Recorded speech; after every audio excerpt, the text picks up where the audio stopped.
लातूर शहर विभागातील केशवराज शाळा ही एक नामांकित शाळा आहे। त्या ठिकाणी अनेक क्लासेस चालतात। त्याच विभागामधून नव्हे तर लातूर शहरातून अनेक विभागातून विद्यार्थिनी त्या ठिकाणी क्लाससाठी जात असतात।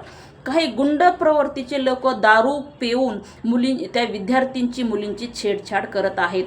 जी छेडछाड करत आहेत, गण्या गोविंद नावाची टोळी मुलींची छेडछाड करत आहेत। अधिकाऱ्यांनी सांगितलं की मुलींची छेडछाड करू नका। त्याच्यानंतर या गण्या गोविंद नावाच्या टोळीने अधिकाऱ्यांना सुद्धा शिवीगाळ केली। त्याच्यानंतर अधिकाऱ्यांनी 112 नंबरला फोन केला, परंतु पोलीस त्या ठिकाणी आलेलं नाही। पोलीस स्टेशनला फोन केला तर पोलीस स्टेशनचं उत्तर येतं की पोलीस स्टेशनला यानंतर आम्ही तुमची तक्रार दाखल करू। किंबहुना असं घडू नये, एखाद्या विद्यार्थिनीसोबत काही विचित्र प्रकार जर घडला तर पोलिसांचं हेच उत्तर असणार आहे का की त्या विद्यार्थिनीला हातावर उचलून घेऊन या, नंतर आम्ही तुमची तक्रार दाखल करू।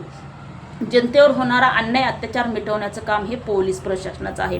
पोलीस हे जनतेसाठी खुर्चीवर बसलेला आहे आणि पोलीसच जर अशा गुंडांच्या चुकावर पांघरून घालत असेल, गुंडांना पाठीशी घालत असेल तर नेमकं जनतानं जायचंच कुठं? जनतेवर होणारा अन्याय अत्याचार मिटवण्याचं काम हे पोलीसच आहे, परंतु पोलीस सुद्धा उघड्या डोळे तमाशा पाहत आहे आणि मूग गिळून गप्प आहे।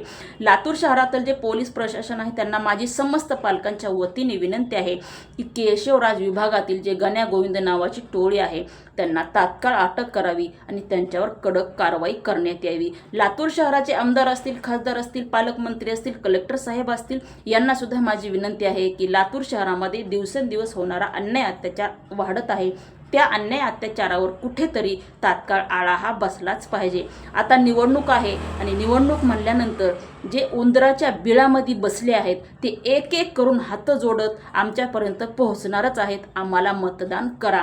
परंतु यांना मतदान करण्याच्या पाठीमागे जनतेला सुद्धा माझी विनंती आहे की यावेळेस खरं तर मतदानावरच बहिष्कार टाकला पाहिजे, कारण ज्यांना कोणाला मतदान करावं त्यांचं लातूरकड आणि लातूरच्या जनतेकडं कसल्याही प्रकारचं लक्ष नाही। म्हणून यावेळी मतदानावरच बहिष्कार करण्यात यावा। जय हिंद, जय महाराष्ट्र।